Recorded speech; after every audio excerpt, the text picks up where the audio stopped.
দেশের খবরে আপনাদের স্বাগত, সঙ্গে রয়েছে আমি শুভ্র। শুরুতেই দেখে নেব হেডলাইন্স।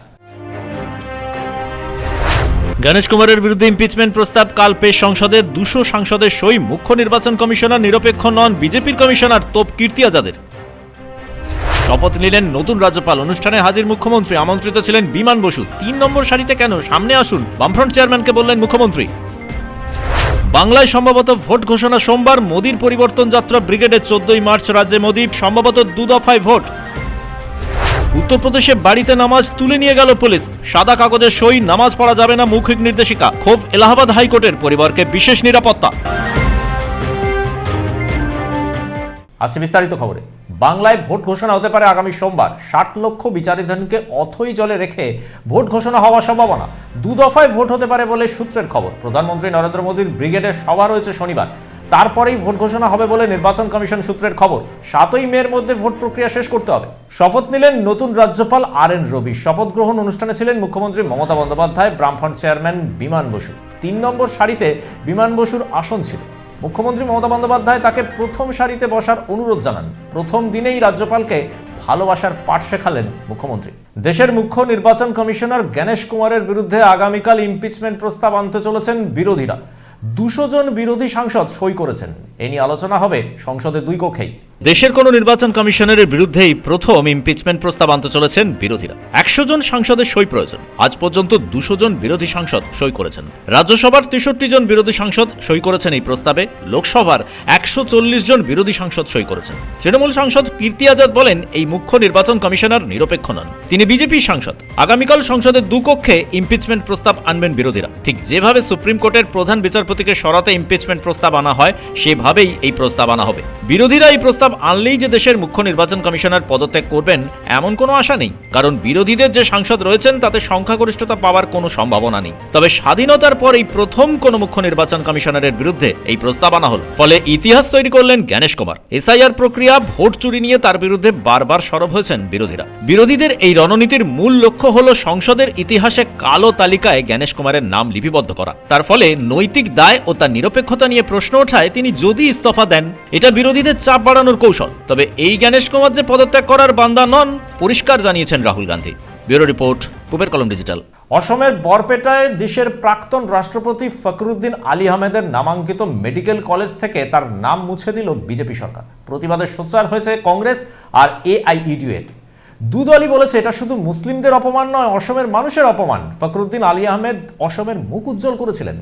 অসমের বরপেটায় দেশের প্রাক্তন প্রেসিডেন্ট ফখরুদ্দিন আলী আহমেদের নামে যে মেডিকেল কলেজ ছিল, সেখান থেকে ফখরুদ্দিন আলী আহমেদ নাম মুছে দেওয়া হবে। সিদ্ধান্ত নিল হিমন্ত বিশ্ব শর্মা সরকার। সিদ্ধান্তে তীব্র নিন্দা করেছে কংগ্রেস ও AIUDF। আগামী মাসে বিধানসভা নির্বাচন হবে অসমে। তার আগে দেশের প্রাক্তন রাষ্ট্রপতির নাম মুছে দিতে চায় বিজেপি। অভিযোগ তুলেছেন কংগ্রেস নেতা গৌরব গগৈ আর AIUDF নেতা ও প্রাক্তন সাংসদ বদরুদ্দিন আজমল। দুজনেই বলেছেন বিজেপি সরকারের এই সিদ্ধান্তে শুধুমাত্র মুসলিমরা নন, অসমের মানুষ চিন্তিত। কিভাবে মুসলিমদের নিশানা করা হচ্ছে তা এখন সবাই জানে। অসমের বরপেটা মুসলিম অধ্যুষিত এলাকা। 2011 সালে যখন অসমে কংগ্রেস ক্ষমতায়, তখন এই ফখরুদ্দিন আলী আহমেদ মেডিকেল কলেজ তৈরি হয়েছিল। 1974 সাল থেকে 1977 সাল পর্যন্ত দেশের রাষ্ট্রপতি ছিলেন ফখরুদ্দিন আলী আহমেদ। তিনি ছিলেন স্বাধীনতা সংগ্রামী। অসমে যখন NRC CAA শুরু হয়েছিল, তখন তার নাতিদেরও NRCর আওতায় এনেছিল বিজেপি। গৌরব গগৈ বলেন, এই ঘটনা শুধুমাত্র ফখরুদ্দিন আলী আহমেদের অপমান নয়, দেশের স্বাধীনতা আন্দোলনের স্বাধীনতা সংগ্রামীদের অপমান। ব্যুরো রিপোর্ট, কুবের কলম ডিজিটাল। গারো হিল কাউন্সিলের নির্বাচনে আদিবাসীরাই কেবলমাত্র অংশ নিতে পারে, এই দাবি তুলে বেধড়ক মারধর করা হলো মুসলিমদের। নির্বাচনে তারাও অংশ নিচ্ছিলেন। 2 বাঙালি মুসলিম যুবককে পিটিয়ে খুন করা হয়। আগুন ধরিয়ে দেওয়া হয় মেঘালয়ের তুরার জামা মসজিদে।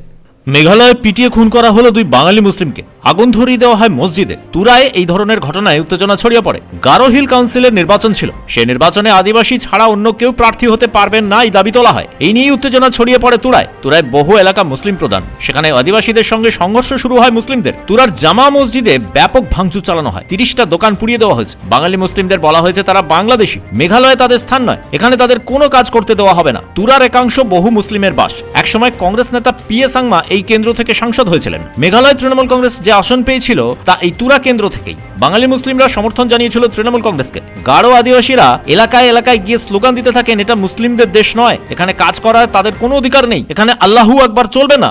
This is not your land. No Allahu Akbar in Meghalaya, brother. This is Konrad Sangma.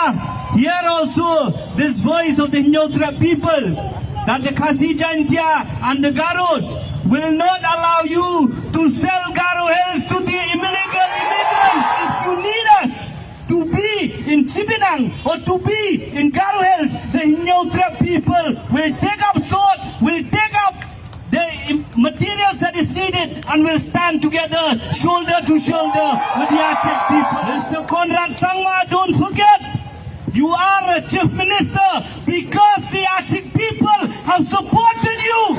সাম্প্রতিক অতীতে এই ধরনের ঘটনা ঘটেনি মেঘালয়। গারো হিল কাউন্সিল নির্বাচনে মনোনয়ন জমা দিতে গিয়েছিলেন ইসলামুর মমিন। তিনি বাঙালি মুসলিম রাজনীতিবিদ। তার সঙ্গে ছিলেন স্থানীয় বিধায়ক মিজানুর রহমান গাজী। তাদের বেধড়ক মারধর করা হয় বলে অভিযোগ। উত্তেজনা ছড়িয়ে পড়ায় পর্যাপ্ত পুলিশ মোতায়েন করা হয়েছে গারো পাহাড়ে। ব্যুরো রিপোর্ট, পূবের কলম ডিজিটাল।